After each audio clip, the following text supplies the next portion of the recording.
Вы не случайно упомянули про эти диспуты, которые он вел с православными священниками. Яшчэ 20 гадоў назад усе гэтыя сяляне там былі прыгоннымі, яны цалкам залежалі, яны не мелі ніякіх грамадзянскіх правоў, а тут хочуць святара сабе выбіраць. Но это Российская империя, это вот доминирование только одной какой-то официальной церкви. Конечно, можна нешта заплаціць, можна нешта даваць, але вось абмежавання на служэнне Христу мы не будем падпарадковаць. Или в целом уровень общего образования был высокий в том регионе?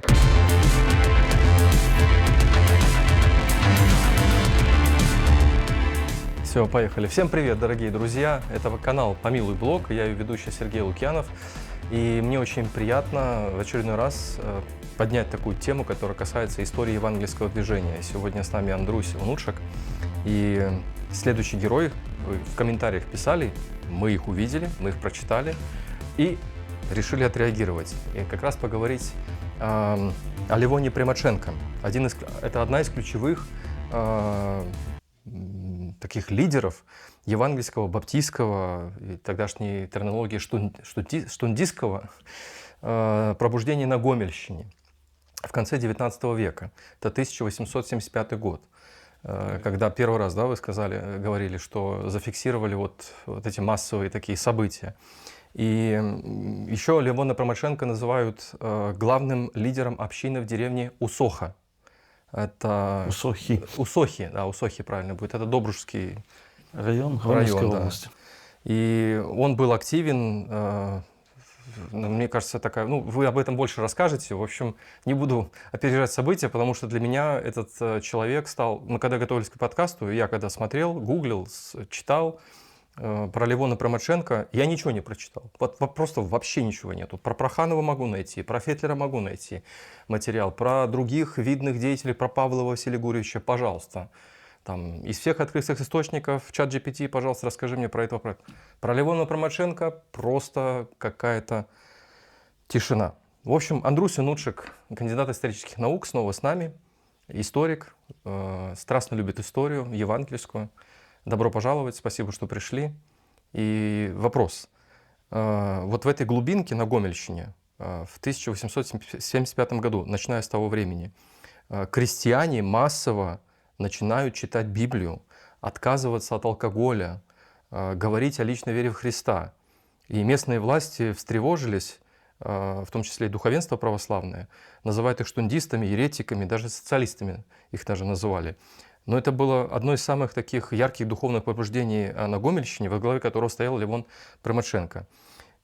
Если коротко, нет, не коротко, лучше не коротко, что это было и кто такой Левон Примаченко? Вітаю, Сергей, дзякуй, што запрасілі, вельмі прыемна быць на канале. Трэба сказаць, што 1875 год гэта адпраўны пункт беларускага евангельскага прабуджэння канца 19-го, пачатку 20-го стагоддзя. Сёння мы пагаворым пра Левона Примаченко ў кантэксце вось менавіта гомельскага прабуджэння. Трэба сказаць, што калі мы ўзгадваем гэта імя, то сапраўды пра яго фактычна няма інфармацыі. Пытанне, чаму няма інфармацыі? Я думаю, што адказ такі, што пра большасць беларускіх служыцеляў канца 19-го, пачатку 20-го стагоддзя вельмі мала інфармацыі. Таму што просто не напісаныя базавых такіх падставовых тэкстаў, іхных біяграфіяў. Іхных біяграфіяў просто не існуе. Гэта трэба ехаць у архіў, гэта трэба пісаць, гэта трэба шукаць інфармацыю, часам па крупіцах, часам гадамі збіраць інфармацыю. Этим вы и занимались? Так, гэтым я і займаюся па мере маіх сілаў. На сённяшні момант мы нават пра Мікалая Макарэўскага, якога значна больш вядома, мы не можам сказаць нават, дзе і калі ён памёр, напрыклад. Ужо не кажучы пра Левона Примаченко, які жыў раней і пра якога вядома яшчэ менш, але трошкі вядома. Сёння мы пагаворым. Значыць, Гомельшчына, канец 70-х, пачатак 80-х гадоў з'яўляецца справаздача такая магілёўскага губернатара Александра Дэмбавецкага. Александр Дэмбавецкі піша справаздачу імператару Александру трэцім ужо на той час, гэта 1882 год. Ён піша, апісвае падзеі, якія пачаліся ў 1875 годзе. Ён кажа, што з'яўленне штунды у той тэрміналогіі ў гомельскім павеце, яно пачалося менавіта 1875 годзе, у гэтым годзе 150 гадоў якраз. Юбілей. Юбілей, і мы кажам, што 150 гадоў беларускаму баптызму цяпер, гэта таксама важная дата, важная мець на ўвазе. І на той момант гэта ўжо было, ну там, не адзін і не два чалавекі веруючыя.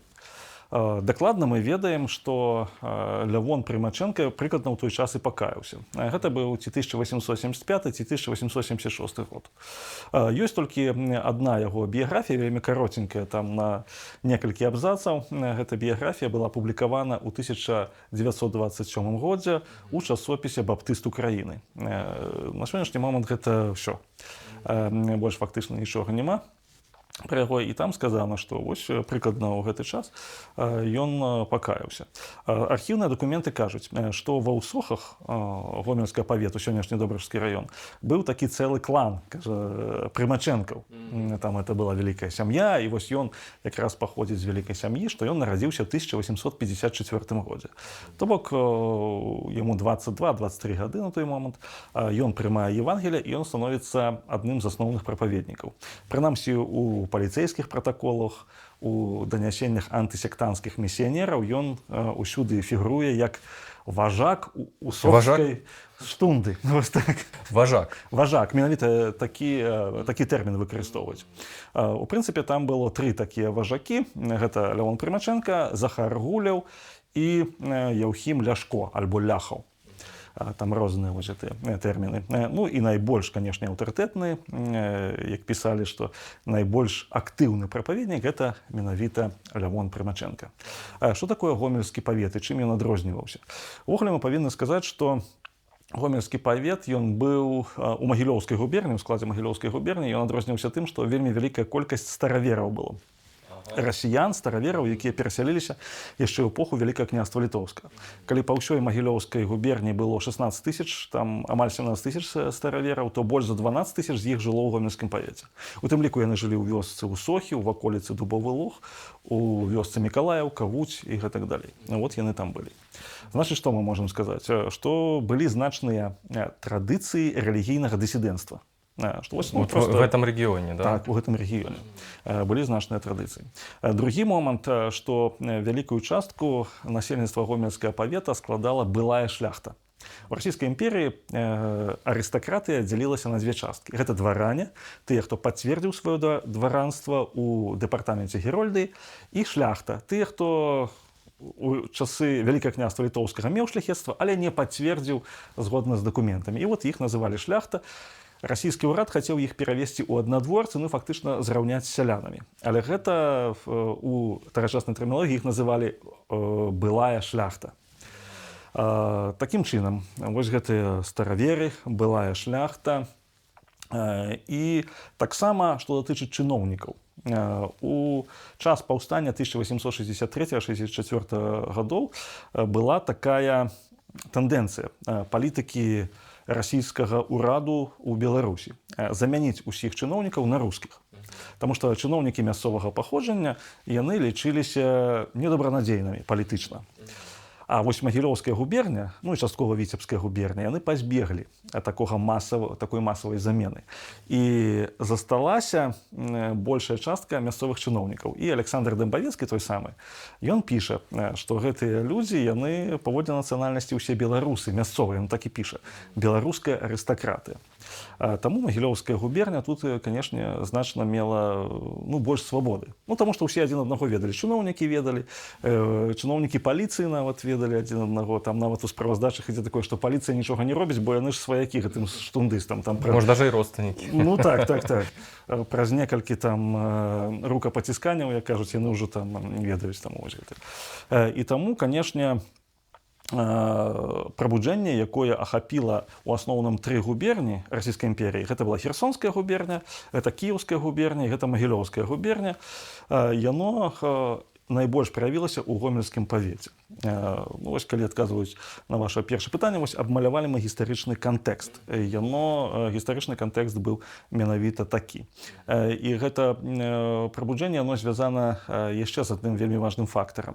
Гэты фактар, як сказаць, часам мы яго не ўлічваем, але ён вельмі важны. Гэта у Беларусі, на тэрыторыі Беларусі, быў такі, як сказаць, канфлікт самадзяржаўя з дваранствам. Таму што ў Расіі, напрыклад, у адрозненні ад Беларусі, дваранства лічылася апорай самадзяржаўя, і нават манархію называлі самадзяржаўна-дваранская. То тут быў вельмі сур'ёзны канфлікт. А сяляне, яны, наадварот, лічыліся апорай самадзяржаўя. І вось тут атрымліваецца, што сама апора самадзяржаўя, яна пераходзіць у іншую канфесію. І гэты такі момант, ён наклаў адбітак на вось увесь далейшы ход прабуджэння. А каким образом это потом оставило след? Как это стало проявляться потом впоследствии? Тут вельмі важна адзначыць, што для самадзяржаўя, ну, як скажем, у адрозненне ад петербургскага прабуджэння, ну, там вось, мы памятаем, Мадест Корф, там Васіль Пашкоў, інтэлігенцыя, ўсе і так далей. Ну, гэта лічылася як, ну, скажем, такі, ну, фронда інтэлігенцыі, фронда дваранства, якое, ў прынцыпе, не закранае народу. То у Беларусі, ну, гэта фактычна, ну, народны рух. І з ім доўгі час, ну, там, Пашкова, там, Корфа іх выслалі, там, гэта, там, зачынілі і ўсё.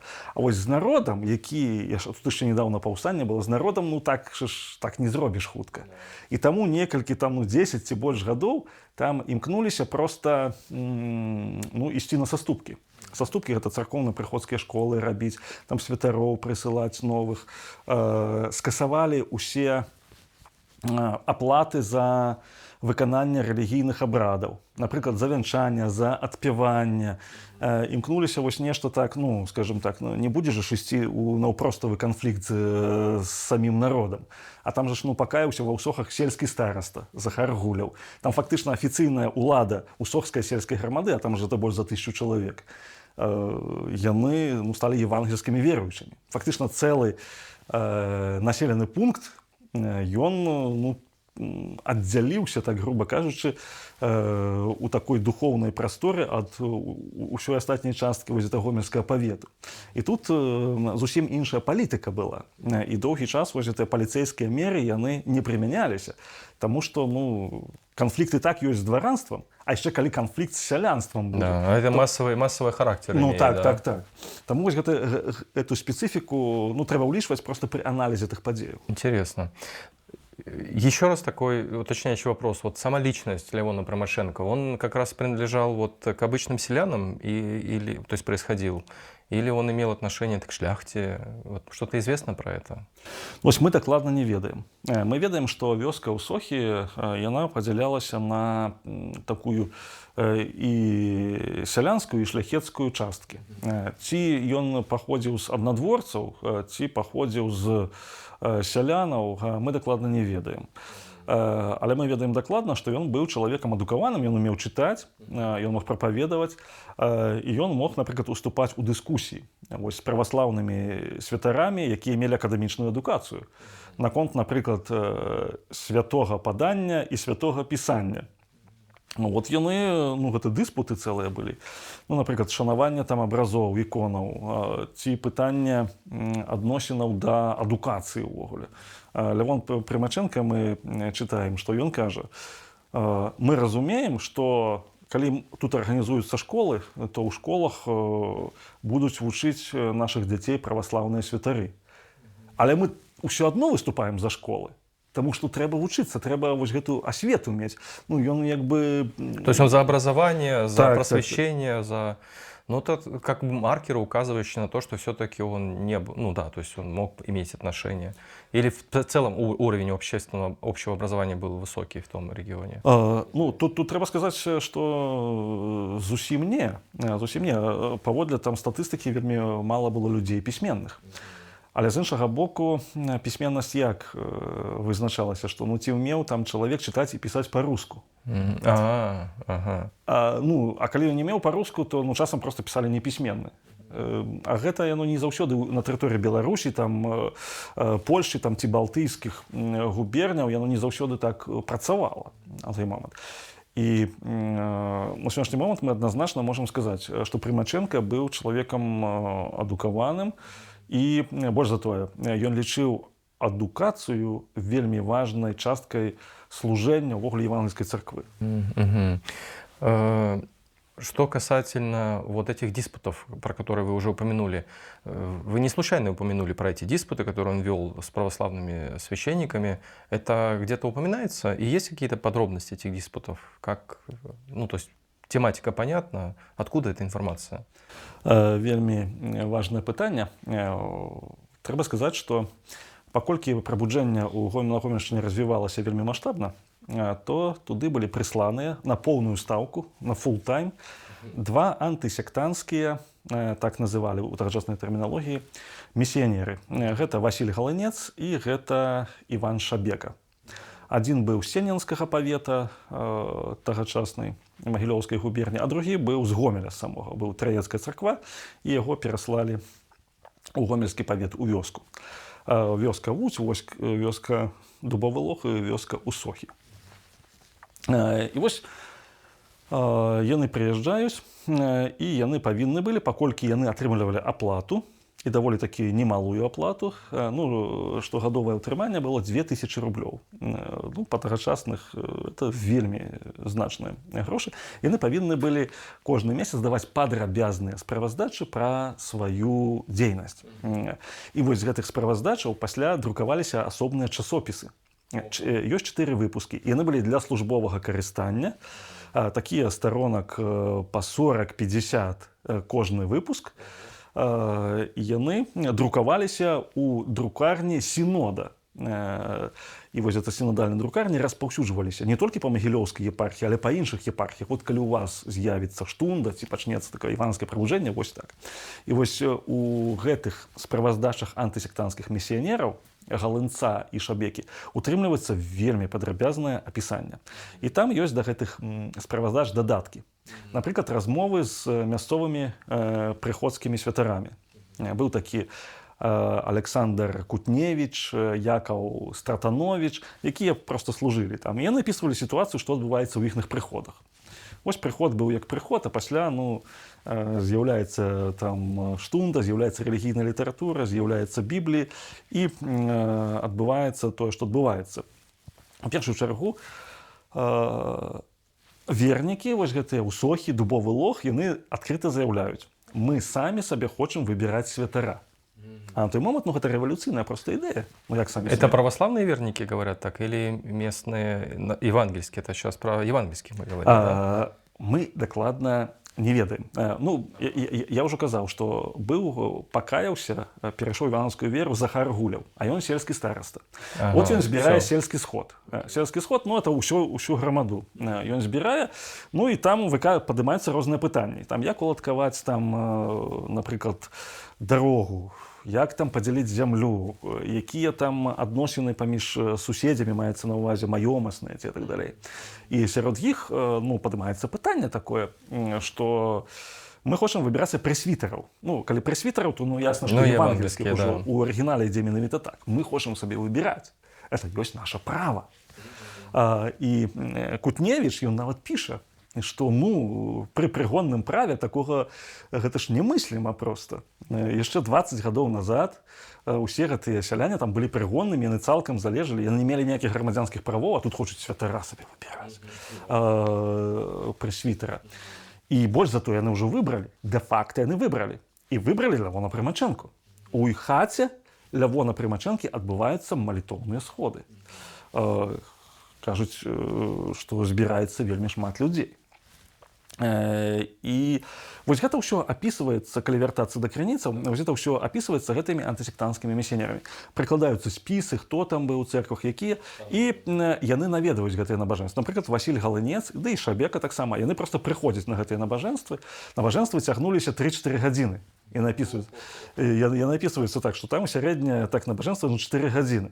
4 гадзіны яны моляцца, чытаюць Біблію, разбіраюць слова, і пасля ўжо праваслаўны місіянер, вось гэты антысектанцкі, ён кажа, што я хачу правесці з вамі размову. Яму даецца слова, і пачынаецца вось гэты дыспут. Ён звычайна кажа, што вы адкідаеце святое паданне, што вось айцы царквы, яны вось вучылі так і так і так, а вы кажаце, што галоўная крыніца богапазнання толькі ёсць Біблія, Слова Божага.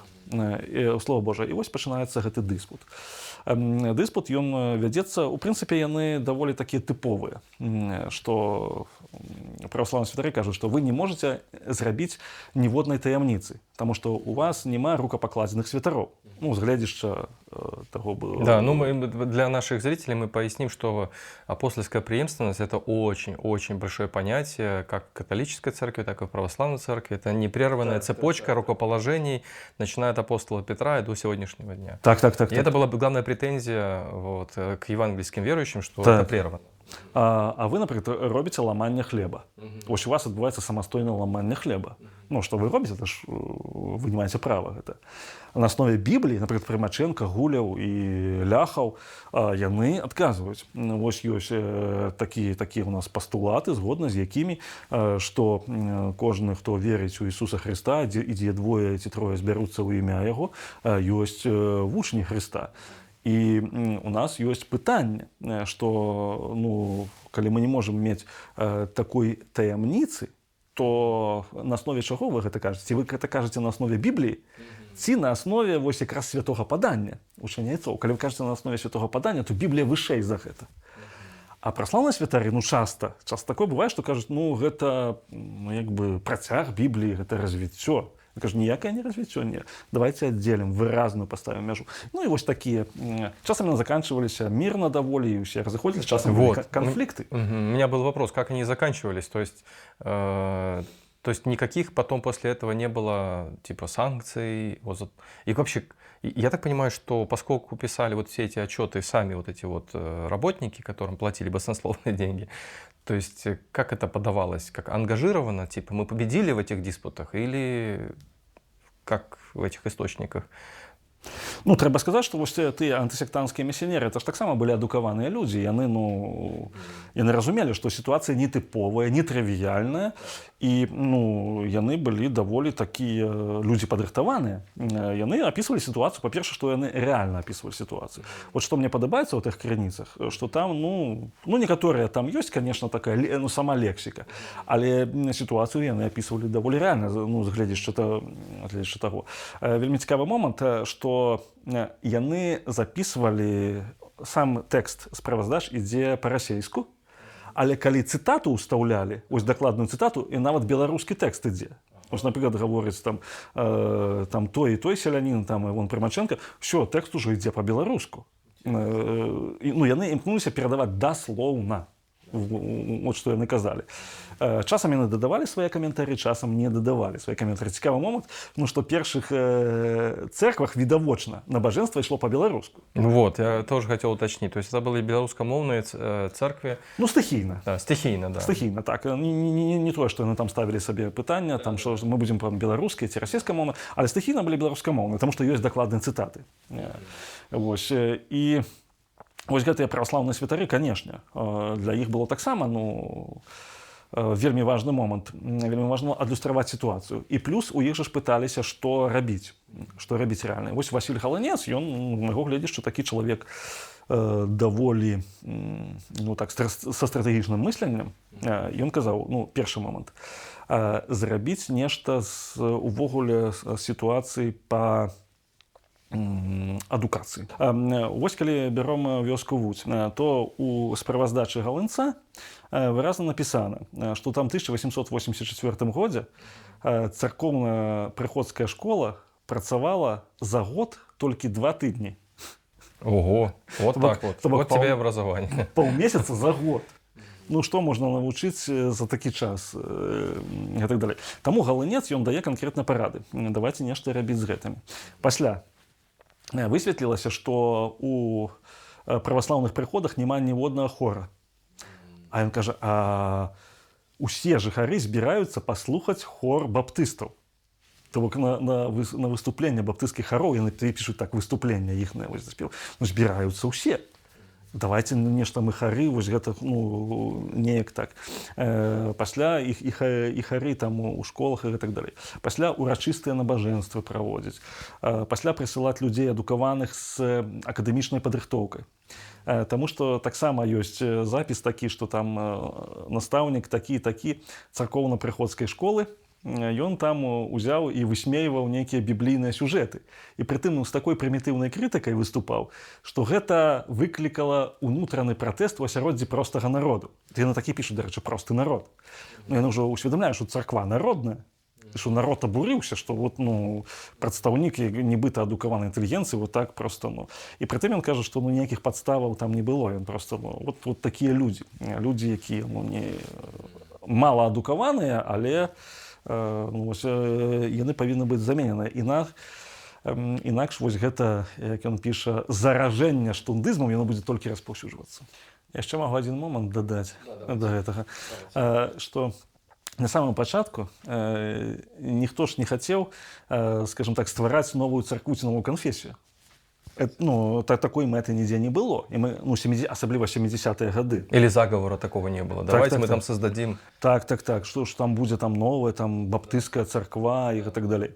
Меркавалася, што просто, ну, абновіцца жыццё прыхода канкрэтнага і будзе, ну, абсалютна іншае стаўленне. Нефармальнае стаўленне да Бібліі, а сур'ёзнае стаўленне, рэальнае жыццё паводле святога пісання. І толькі калі стала зразумела, што ў межах вось той сістэмы, якая была ў расійскай імперіі, гэта немагчыма, тады пачалася ўжо, ну, скажем так, структурызацыя і фактычна новае рэлігійнае жыццё. Вот когда вы читали вот эти все источники, пользовались этими крыницами, да, вот я когда тоже читал вот то, что вы, чем вы поделились со мной, вот чувствую, как все это источает риск и опасность. Вот на самом деле вот такая вот волна вроде бы народная, да, но это Российская империя, это вот доминирование только одной какой-то официальной церкви, и при этом люди шли и спешили делиться Евангелием со своими ближними, как будто бы они не чувствовали страха. Вот вы как-то думали об этом? Ну, как так? Понятно, что ими двигала любовь к Богу, любовь к Писанию. Но задумывались ли они о тех последствиях, которые потом которые пришли позже? Как они с этим справлялись? Ну, трэба сказаць, што уласных крыніцаў, вось, вернікаў, іх фактычна не захавалася з таго часу. Ну, прынамсі, я іх не ведаю. Каб яны самі сказалі пра сябе. Ёсць толькі апісанне вось місіянераў, ёсць паліцэйскія пратаколы і ёсць апісанне чыноўнікаў, якія былі ў той час. Таму дакладна, што яны думалі, мы сказаць не можам. Мы можам сказаць дакладна, што яны рабілі. І ў гэтым плане трэба адзначыць, што абсалютная большасць людзей вось ва ўсохах, у УЦІ, яны так ці інакш, разумеючы ўсе наступствы, яны ішлі за Господам. Для іх гэта было вельмі важна. І гэта вельмі здзіўляла, ну, як бы, скажем так, інтэлігентных людзей. І гэта здзіўляла ўладу, гэта здзіўляла інтэлігенцыю.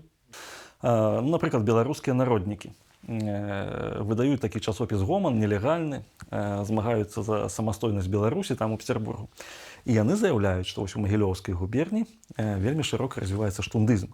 Гэта кажа пра высокую, гэта кажа пра значную маральную вышыню беларускага народу, што беларускі народ ужо падняўся на гэту вышыню. Гэта здзіўляе ўлады, што яны не разумеюць, як, для чаго, дзеля чаго вось гэта ўсё рабіць. Ну, здаецца, наўпроставай выгады няма. Ад гэтага не будзе табе больш зямлі, наадварот, штрафы будуць. Ад гэтага табе не будзе там, ну, нейкіх матэрыяльных выгодаў. Ну, пасля ўжо пачынаюць прыпісваць, што з Петербурга ім там Васіль Пашкоў там прысылае грошы, там прыходзяць і так далей. Ну, зноў жа, нейкіх пацверджанняў няма. Там рызыка рэальная, а выгоды яны эфемерныя, з гледзяча такога абывацельскага. І што мы бачым? Мы бачым, што для вось гэтых сялянаў ці там былой шляхты, для людзей, якія недаўна яшчэ, можа быць, многія з іх былі прыгоннымі, ці іх бацькі былі прыгоннымі, з'яўляецца вельмі высокая ступень асабістай годнасці. Ну, што я маю годнасць, бо я маю асабістую веру ў Ісуса Хрыста. Што Ісус Христос, Ён памёр асабіста за мяне, Ён заплаціў асабіста за мае грахі. Я не хачу быць назад ісці ў тую няволю, з якой Христос мяне выцягнуў вялікім коштам. І вось гэта ёсць у дакументах проста. Яны кажуць, што, канешне, можна нешта заплаціць, можна нешта даваць, але вось абмежавання на служэнне Христу мы не будзем. Мы не будзем падпарадкоўвацца. Напрыклад, 1883 год. На загад магілёўскага губернатара забараняюцца ўсе баптысцкія набажэнствы на тэрыторыі гомельскага павета. Вот просто забаранілі. Нельга збірацца і нельга маліцца па хатах. Гэта не выконвалася, конечно.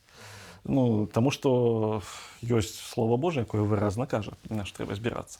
Прыязджае паліцыя, яны складаюць пратаколы, аддаюць гэтыя пратаколы. Там вялізныя штрафы. 10 рублёў, 25 нават рублёў. І што робяць людзі? Здавалася б, яны, гэта ж сяляне простыя. Яны пішуць скаргу і даходзяць да Сената. 3 гады ідзе, вядзецца да Сенату Расійскай імперіі. І Сенат кажа, што перадаць на разгляд у суд іншага павету. А суд тады прысяжных. Быў такі з'езд міравых суддзяў, і яны перадаюць у Чэрыкаўскі павет. Каб больш-менш незалежна было. Што там Чэрыкаўскі? 1886 год, вось гэты Чэрыкаўскі з'езд міравых суддзяў скасоўвае ўсе штрафы. Так. То бок яны вызваляюць. І што гэта ім дае такую, яны ж наймаюць там адвакатаў, юрыстаў, і так далей. Яны пішуць, яны даходзяць да Сената. А Сенат — это найвышэйшы такі арбітражны орган, калі можна сказаць. За яго вышэйшы такі імператар ужо сам. Яны даходзяць да гэтага вось суда, і яны кажуць, што мы маем права вызнаваць веру, якую дае нам, якая адкрылася праз самога Ісуса Хрыста. І ў гэтым сэнсе вось, то бок пытанне асабістай годнасці, яно не толькі пытанне, як скажам, на сённяшні момант, што людзі, яны заціснутыя, так яны церпяць, і яны вось прыніжаныя, ходзяць прыгнечаныя. Не, яны ўжо атрымліваюць такую вельмі важную рысу, што ў іх ёсць уласныя правы. Правы, дадзеныя Богам, і, значыць, юрыдычна яны павінны быць неяк замацаваныя. І таму яны спрабуюць абараняцца. І часам нават вельмі паспяхова. Да. Вот я в этом узнается, в этом такая реформатская такая идея о том, что если Господь Иисус Христос умер лично за меня, то это не только про мои грехи и про мое личное спасение, это еще и про мою ценность. Но ценность тоже самоценность тоже можно по-разному понимать. Я это вижу, как люди, мы боимся, пасторы, я могу сказать, что люди, видящие свою самоценность, впадут в какое-то такое состояние пассивное, типа, я и так ценный Богу, и все. А тут мы видим обратное. Тут, если я ценен для Бога, и Он за меня умер и воскрес для меня, значит, я что-то значу для Бога, и я могу для Него что-то делать, служить и даже жертвовать, и даже самопожертвовать собой. Вот интересный момент, который я про себя отметил. Про самого Левона Промаченко. Вернемся к его личности, да? Или еще что-то может дополнить? Мы можем перейти уже до Левона. Давайте перейдем к нему. Итак, он вожак, лидер этой общины. Его избирают. И как долго он там находится, как долго он там служит? Калі зноў вернемся, то прыкладна ён пакаяўся ў 1875 годзе. Возьмем гэта за такую аснову, хоць дакладна мы не ведаем. Але прыкладна ведаем. Значыць, на той момант яму 22 гады. Нарадзіўся ў 1854 годзе. У 1886 годзе ён быў ужо асуджаны. Это как раз тогда, когда Сенат рассматривал этот запрос, да? Вельмі цікавы момант. Тут же адбывалася некалькі працэсаў. некалькі працэсаў паралельна. Ну, тэрыторыя даволі значная. Значыць, сенат разглядае вось гэту, перадае ў чэрыкаў, чэрыкаўскі з'езд міравых пасрэднікаў скасоўвае гэта, і адначасова судзяць Лявона Прымачэнку. Але ўжо гэта не штраф і не адміністрацыйная справа, а крымінальная справа. Справа пра распаўсюд штунды. Распаўсюд штунды – это 196 артыкул крымінальнага ўлажэння. І яго ўжо асуджаюць. От, дарэчы, судовай справы гэта я так і не знайшоў. Знайшоў такі ўзгадку пра яе. Ну, можа, яшчэ ўсё наперадзе. Яго асуджаюць да высылкі на 2 гады ў Арэнбургскую губерню. Вось гэтым момантам фактычна яму спыняецца ягоная кар'ера ў менавіта ў Гомельшчыне. Таму што яму забараняюць вяртацца ўвогуле. Нават калі ён выйшаў, ему забаранили, и он повинен был вернуться в 1888 годзе. То есть он 2 года должен был сидеть? Так, 2 гады павінна быць у гэтай высылцы, але ўжо сітуацыя вельмі рэзка змянілася. 1887 год, 1888 год, гэта сітуацыя рэзка мяняецца. Чаму так мяняецца? У той час, калі у Чэрыкаве прымаюцца рашэння пра скасаванне штрафаў, губернскія ўлады, паліцэйскія ўлады, яны прымаюць рашэнне пра затрыманне 9 прэсвітараў. Ну, па-першае, што это паказвае ўвогуле маштаб, ну, это сотні людзей. І 9 чалавек, самых галоўных, ёсць іх пералік. У тым ліку там і Еўстраценкаў, то пазней Андрэй Еўстраценка стане пастарам Усовскай царквы, і Ляхавых, і Захара Гулева, Церэнція Краўцова і гэтак далей. Іх усіх затрымліваюць. Іх затрымліваюць у верасні 1886 года. Іх трымаюць спачатку ў Гомельскім астрогу, і рыхтуецца вялікі працэс. Працэс над імі у Гомелі. У той час Прымачэнка ўжо асуджаны і высланы. Ну і здавалася б, вось ужо самы галоўны лідар высланы. Надышла чарга іншых пастароў. То бок гэта быў, ну, такі прадумана таксама стратэгія. Проста усіх служыцеляў выдаліць з Гомельскага павета. Але вельмі цікавы момант, што начальства кажа, што ў Гомелі прысяжныя могуць не прагаласаваць за абвінаваўчы прысуд. У дакументах так і ёсць. Таму што судовая рэформа 1864 года, суд прысяжных ужо ўводзіцца. Гэта Александр II, ён прымае рашэнне, што суд прысяжных, што не суддзя выносіць прысуд, а галасуюць прысяжныя. І з такімі сцяжкасцямі, з усімі такімі умоўнасцямі, абмежаванасцямі ён уводзіцца нават і ў беларускіх губернях. І от, ну, кажуць, што у Гомельшчыне яны могуць не прагаласаваць. У Чэрыкаве не прагаласавалі ж за абвінаваўчы прысуд, хутчэй за ўсё і ў Гомелі. Таму іх трэба ў Рагачоў перавесці. Іх пераводзяць у Рагачоўскі астрог, і ў Рагачове прызначаюць працэс. Працэс даволі вялікі. А гэта ўжо, ну, такі, гэта ўжо эпоха медыйная. Медыйная, разыходзіцца вестка, абараняць гэтых пастароў у Рагачоў прыязджае з Парыжа адвакат вядомы, у той час па ўсёй расійскай імперыі, Мікалай Іванович Куляпка-Карэцкі. Ён прыязджае, адбываецца вось гэты працэс. Рагачоўскія прысяжныя галасуюць за абвінаваўчы прысуд. І вось тады ўжо уступае ў справу суддзя. Ён кажа, ну, прысяжныя прагаласавалі, што яны вінаватыя. Значыць, там каго выслаць, каго ў турму, каму штрафы даць, але, ну, па-моему, штрафы нават, проста штрафы нікому не далі. Ці высылка, ці турма. Ці высылка, ці турма. Вось гэта 1887 год. Ну, пазней можна больш падрабязна пагаварыць пра Рагачоўскі працэс. І ёсць такія запісы ва ўрадавых дакументах, што нельга дапусціць вяртання Лявона Прымачэнкі. Што сітуацыя пасля абвінаваўчага прысуду у гэтым штундыстаў, а прэса ж пісала. Ну, з'яўляецца вось гэта пагалоска, што там будзе. Далей, ні ў якім разе, каб не вярнуўся Лявон Прымачэнка назад ва ўсохі. Бо будзе яшчэ горш, чым было ў 86 годзе. І таму з 88 году яго пакідаюць у Закаўказі. Ён пачынае служыць у Баку, вось Бакінская. Там таксама яго атрымліваецца, што некалькі разоў яго асуджалі. І ўрэшце рэшт, ну, мы ведаем, што ён быў адным з прэсвітарам Бакінскай царквы. Урэшце рэшт, у савецкія часы ён зноў трапляе ў лагеры, і хутчэй за ўсё ён памёр у 1936 годзе дзесьці ў Гулагу. Ну, зноў жа дакументаў пакуль ніякіх няма.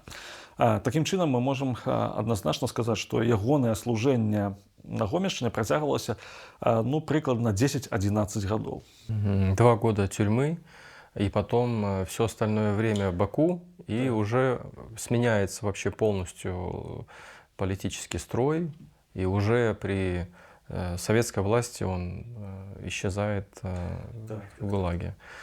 Да, такая судьба тяжелая, непростая.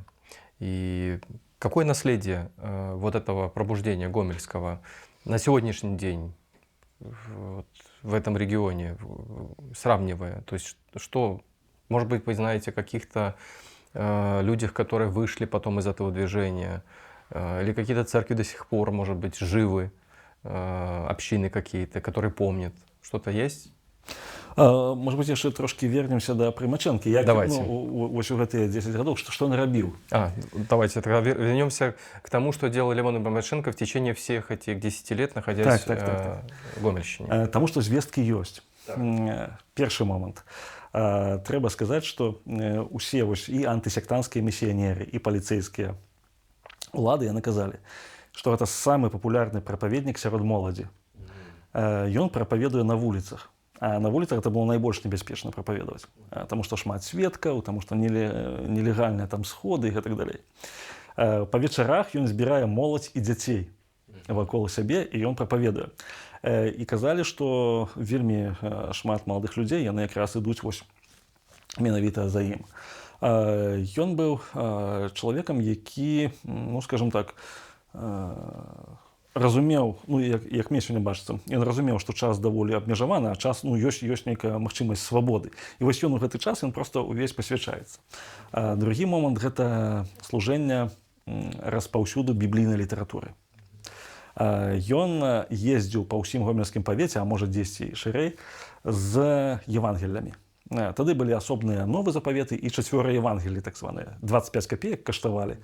Гэта 4 евангелі пад адной вокладкай. І вось гэта было ягонай місіяй. Ён проста дзень і ноч, калі мы там сустракаем, што вось прыязджае Прымачэнка ночай там да таго і да таго. І кажа, калі можаш ахвяраваць, то мы згодныя... калі не можаш ахвяраваць, то мы згодныя аддаць табе проста бясплатна. 4 евангелі. Ён таксама едзе на Каўказ. Хутчэй за ўсё нават ездзіў у Петербург. Ён звязваецца з лідарамі прабуджэння ў расійскай імперіі. Ён імкнецца нейкім чынам прыцягнуць увагу ўсёй евангельскай супольнасці расійскай імперіі да таго, што адбываецца ў Гомельшчыне, бо гэта з яго такога гледзячы это надзвычайны момант. Пасля прыязджае Васіль Іваноў Клышнікаў. Ён прыязджае, прапаведуе там ва ўсохах і там кажа, што пры такім вялікім сходзе народу. Вельмі цікавы момант, што адзін з такіх праваслаўных святароў вылеўскага павета, я ўжо казаў, Якаў Стратановіч, ён кажа, што гэта ж цёмныя баптысты і гэтак далей. І да сваёй справаздачы дадае такую кніжку. Кніжку там, я ўжо дакладна не памятаю, штосьці там пра жыццё Ісуса Хрыста у загалоўку. І падпісана, што выдадзена ў выдавецтве імператарскай акадэміі навук у Петербургу ў 1878 годзе. То бок цёмныя людзі, цёмныя баптысты чытаюць выданне імператарскай акадэміі навук. А ўсё дастаўлена Лявонам Прымачэнкам. Лепшая літаратура на той момант, якую можна, гэта менавіта з ягонай падачы яна распаўсюджвалася. Таму, канешне, за гэтыя 10 год ён зрабіў вельмі шмат. Проста каб арганізаваць жыццё і наладзіць. У ягонай хаце праводзіліся малітоўныя сходы. А у него семья, жена, дети, что-то известно об этом? Нічога не вядома на той момант. Нават невядома, ці ён быў жанаты. Хутчэй за ўсё не. Напэўна, не. Яго выслалі. Але ён не быў жанат вось у гэтыя 10 год. Таму што усюды ў дакументах ідзе, што... Хаця ёсць пра сям'ю Прымачэнкавых. Так было Лявон Дзямідаў, Прымачэнка і сям'ю. То, магчыма, мы і знойдзем дакументы нейкія датычныя ягонай сям'і. Сем'ямі было вельмі складана. Ну, напрыклад, Захар Гуляў, які быў сельскім старастам, які быў асуджаны ў 1887 годзе. У яго засталася вялікая даволі сям'я. І пры тым, што ён быў асуджаны разам з жонкай. Жонка яго была на высылцы, альбо яна ў той час ужо нават і памерлая. Ну, дакладна, проста жонкі няма. І ёсць такое, яго высылаюць, застаецца яго з дзецьмі малымі, застаецца старэйшая дачка. А старэйшай дачцы 16 год. А да старэйшай дачкі прыходзіць паліцыя і кажа, ці згодная яна выракчыся сваёй памылкі. І тады ў дакуменце ёсць выразна. Яна, сціснуўшы зубы, на гэта пытанне яна, сціснуўшы зубы, злосна адчаканіла па складах ніколі. Ну так. І вось гэта 16-гадовая гаспадыня, яна дае сваю хату, Божо Прымаченка высланы, Гуляў высланы, яна дае сваю хату для малітоўных сходаў, рызыкуючы ўсім. Таму, канешне, да пытання пра рызыку і пра сем'і гэтых людзей. Таму вось так, калі казаць пра Прымачэнку, пра ягоныя сходы. Цяпер пра актуальнасць. Было, в прынцыпе, дзве рэакцыі на тыя рэпрэсіі з боку ўладаў адносна евангельскіх вернікаў. Першая рэакцыя – гэта грамады вёскі Усохі. Яна самая вялікая была. Грамада на сельскім сходзе, фактычна яны прымаюць рашэнне, веруючыя, евангельскія, яны прымаюць рашэнне выехаць. Увогуле выехаць, пакінуць гомельскі павет увогуле. Спачатку яны едуць на Кубань, там вось была такая эканомія Дзея Мазаева, лідара расійскіх баптыстаў, а пазней у Сібір яны перасяляюцца. І была другая рэакцыя грамады вёскі Вуць заставацца, не рабіць агульных сходаў, а збірацца хатнімі групамі. І Вуцеўская царква, вось яна дачакалася другой хвалі прабуджэння пасля 1905 году і стала самай вялікай царквой у гомельскім павеце. І стала першай зарэгістраванай царквой у гомельскім павеце. Рэгістрацыю атрымала афіцыйную ў 1910 годзе. У Сохі ўжо фактычна там было мала вернікаў пасля выезду асноўнай масы. Гэта было 1889-90 год. Что-то мне это напоминает. Вот это массовое переселение. Массовое переселение. Ну, вот это две реакции на это. И тому мы можем сказать, что у Высохах фактично занепадае прабуджэнне. У той час флагманскі такі сцяг прабуджэння пераходзіць да Вуці.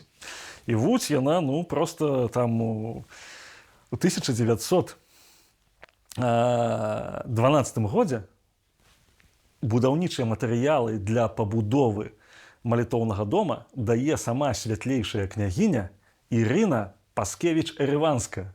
Ну, владальніца вось гэта знакамітая гомельскага палацу, там вядомая на всю расійскую імперію арыстакратка. І яна дае вось гэты малітоўны дом, ён быў толькі забраны ў Вуцеўскай царквы ў 1933 годзе. І ўжо пры савецкай уладзе разабраны. А так да гэтага часу, гэта быў самы вялікі малітоўны дом у сучаснай Беларусі. Вуцеўскія вернікі, яны вось дачакаліся да 1905 году, і вау, такі зноў выбух такі, яны пачынаюць збірацца там, фактычна, а гэта ж вялікая вёска, каля 2000 чалавек на той момант. Просто гэта там прыязджалі з усіх навакольных губерняў, што казаць, што вот ёсць гэта, ёсць малітоўны дом і ёсць цэнтр такое распаўсюджвання ўплыву. Ну і, конечно, вялікае выпрабаванне гэта былі савецкія часы.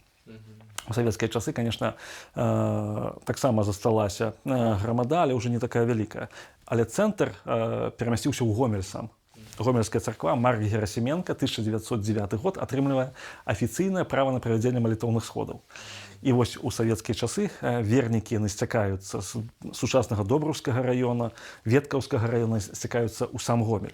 Ну і на сённяшні момант вось Гомельская царква гэта такая значная царква для ўсходу Беларусі, гэта можна сказаць, это вялікая царква і адзін з цэнтраў беларускага баптызму. Таму, конечно, спадчына ёсць. Конечно, гэта ўсё недарэмна. Канешне, тыя людзі, якія былі перад намі, вывучэнне іх спадчыны, яно важна і актуальна. То есть получается, что Гомельская церковь на сегодняшний день, ЕХБ, Евангельских христиан-баптистов, имеет преемственную связь с Левоном Примаченко. Так? Па сутнасці так. З ягоным служэннем это дакладна. З прабуджэннем 70-х, 80-х гадоў 19 годзе это 100%. Тут непосредственно. Так, все братья и сестры во Христе, которые находятся в Гомеле, особенно церковь ЕХБ в Гомеле, вот, это прям подкаст для вас. Мы записываем, потому что действительно то имя, которое мне практически не удалось вообще ничего не найти, кроме как вот от вас узнать, Левон Примаченко имеет непосредственное отношение. Бог использовал его для того, чтобы вы продолжали служить. И вообще для нас всех белорусов это очень... я очень рад, что мы на подкасте здесь вот говорим. Я знаю, что вы на своем подкасте говорите, «Слухай сюды». Кстати говоря, мы скинем ссылку на ваш подкаст и обязательно слушайте, если хотите больше узнать о белорусских деятелей. Я думаю, что я вот слушаю вас, я читал, вы мне давали материалы, я читал, пытался представить, но то, что вы рассказываете с такой страстью, с таким желанием, интересом, этот человек, у Бога он, конечно, получил все награды, которые Господь приготовил для избранных и для любящих Его. Но и все-таки нам пора, наверное, все-таки вспоминать. Где-нибудь что-нибудь планируется, какая-нибудь публикация по этому поводу, связанная в том числе с Левоном Примаченко? Так, плануецца ўжо ў хуткім часе выйдзе кніга моя у суаўтарстве з Леонидом Ивановичем Миховичем. Яна называецца «Беларускае евангельскае прабуджэнне. Канец 19-го, пачатак 20-го стагоддзя». Кніга налічвае 8 разделаў. З іх 6 разделаў гэта прабуджэнне па ўсіх абласцях Беларусі. І один раздел прысвечаны Першай сусветнай вайне і ўплыву Першай сусветнай вайны на лёс прабуджэння і таксама ідэнтычнасці беларускіх баптыстаў. Вось апошні 8 раздзел. Дзесяткі дакументаў архіўных, дзесяткі фондаў, вельмі такі на сённяшні момант унікальны матэрыял. Таму што мне здаецца, што гэта публікацыя яна дазволіць яшчэ больш выразна зразумець, што ж адбывалася ўсю тыя часы. Таму што, паўтаруся, ёсць такая прызабытасць той эпохі. І вы вельмі правільна сказалі ў самым пачатку, што сярэднестатыстычны беларускі веруючы, ён назаве там Васіля Паўлава, Івана Праханова, там Васіля Іванова, Клышнікава, Фетлера, там Дзея Мазаева і гэтак далей. Нават лорда там Гренвеля Рэдстака. Рэдстака очень хорошо знаю. А вось там Примаченку, Макарэўскага, Гулева. Я учился в семинаре на бакалаврской программе, и мы проходили историю. У нас хороший преподаватель был, историк. И, я не помню этих имен. Или я плохо учился, или просто не было тогда каких-то источников доступных для того, чтобы все, что мы знали про евангельское движение, я за себя только отвечаю, это вот эти имена, которые вы перечислили. А про Макаревского и про Примаченко ничего не знали. Таму вось мы сёння спрабуем аднавіць, запоўніць гэты прабел, таму што калі звярнуцца до той эпохи, то у нас есть великая история. Вдохновляющие примеры стойкости, терпения, жизни и служения в сложные времена, в очень непростые времена. Но вот вы еще упомянули про влияние Первой Сусветной, Первой мировой войны, Великой войны, как еще называют ее, и каким образом это сказалось на евангельском движении. Вот если вот эта вот Гомельщина и вот это вот Усохи и Вуть, как это потом сказалось? Трэба сказаць, што яшчэ трошкі вернемся да пачатку Першай сусветнай вайны. Вот Гомельская царква, напрыклад, і царква ў вёсцы Вуть. Яны ж непасрэдна звязаныя. Як звязаныя? Напрыклад, 1907, 8, 9 гады евангелізацыі ў Гомелі праводзіць хор царквы вёскі Вуть. Там і пішуць у той тэрміналогіі экскурсіі хора. Што хор прыязджае на экскурсіі і спявае на вуліцах. Хор незвычайны, складзены з мужчын і жанчын. На той момант так было не прынята, а тут такія мужчынскія, жаночыя галасы прыцягваюць вельмі шмат людзей. До 1911 году была вельмі такая спрыяльная сітуацыя. Рэч у тым, што Вольга Нейнгард, жонка Сталыпіна, яна наведвала лекцыі Фітлера. І, канешне, быў такі добры час для івангельскіх веруючых, таму што Сталыпін ён ну, просто, так скажем, указваў губернатарам, казаў, што трэба зарэгістраваць там царкву і магілёўскаму губернатару, і гродзенскаму губернатару. І ў гэты час, канешне, адбываецца рэгістрацыя некаторых царкваў. Пасля яго смерці, гібелі больш дакладна, 1911 годзе адбываецца скасаванне гэтай рэгістрацыі. Падымаюць пытанне ва ўладах, што незаконна, неправільна зарэгістравалі. І церквы рэгістрацыю здымаюць, забіраюць гэту рэгістрацыю. У час Першай светнай вайны сітуацыя ўвогуле абвастраецца. Фактычна ўсе баптысты, яны абвяшчаюцца ў той ці іншай ступені нямецкімі шпіёнамі. Было дзесьці, ну, я фактычных звестак не знайшоў такія, каб нешта такое рэальна было, але ў прэсе нават распаўсюджвалася інфармацыя, што на баптысцкіх служэннях моляцца за перамогу Германіі. Ну, Штунда, ясно. Штунда, так. І Вільгельма II, германскага імператара, называюць першым у свеце баптыстам. Таму, калі Германія пераможа, то баптысцкай веры будзе добра. Ну, гэта нідзе там не знаходзіла пацвярджэння, але ну такая вось было. Таму пачалася высылка. Высылалі пастароў, высылалі вернікаў, служыцеляў. І фактычна Першая светная вайна, яна адкінула назад вось прабуджэнне фактычна па ўсіх рэгіёнах Беларусі. Таму гэта прабуджэнне, яно, можна сказаць, было спынена Першай сусветнай вайной, але пасля вайны аднавілася і адбылося тое, што сёння гісторыкі называюць вялікім евангельскім прабуджэннем 20-30-х гадоў у заходняй Беларусі. Ну, ось так, калі. Ну, это уже совсем другая история. Так. Будем цитировать классика. Да. Вот. Спасибо большое.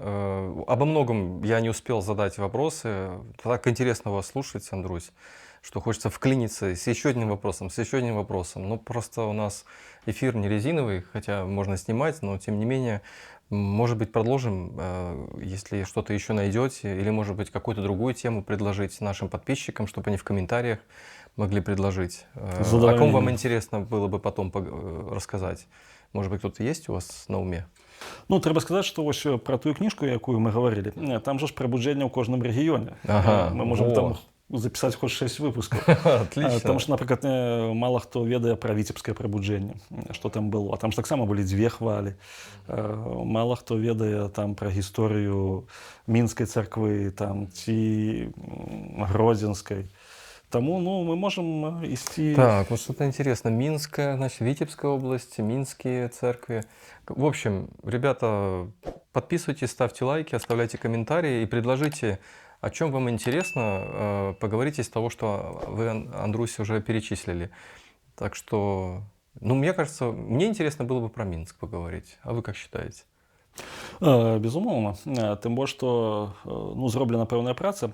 Ёсць дакладная лакалізацыя адрасоў мінскіх вернікаў 1914 году. Мы можам проста зрабіць такую віртуальную экскурсію, дзе жылі веруючыя у 1914 годзе, напярэдадні Першай светнай вайны. Вот, давайте, все. В общем, кто за то, чтобы поговорить про минские церкви в 1914 году, вот, на момент начала Великой войны, давайте мы проголосуем в наших комментариях. В общем, еще раз напоминаю, ставьте лайк. Каждый лайк, он помогает нам продвинуть наше видео на 10 просмотров больше. И не забывайте про наш телеграм-канал, где вы можете найти дополнительные материалы. Подписывайтесь, делитесь в соцсетях. И также не забывайте про наш Boosty, где мы выкладываем, не так часто, к сожалению, но иногда бывает, выкладываем такой эксклюзивный материал на разные интересные темы. Большое спасибо, Андрусь, за то, что вы нашли время. Дзякуй вам, что робите важную працу. Да, ждем вас в следующий раз про Минск. Голосуем. Спасибо. С Господом.